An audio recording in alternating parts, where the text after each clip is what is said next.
Hey, what's up guys? In this video we're going to talk about final class in Java. Final is a keyword in Java and this can be used with the class. Like an example, first we have the final keyword, then the class, and then the name of the class. And this way we can create one final class in Java.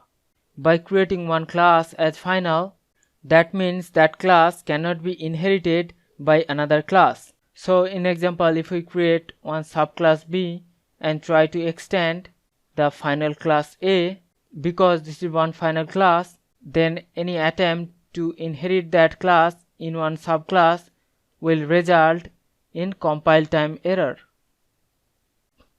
So in this example program we have one class A and it has been inherited by another class B.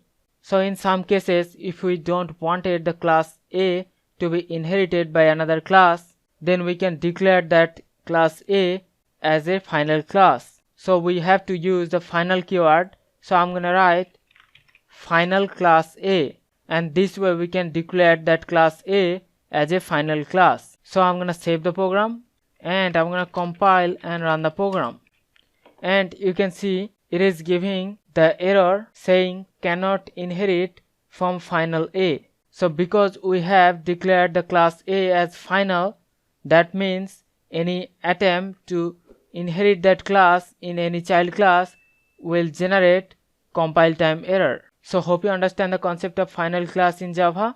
We'll see you in the next one. Thank you.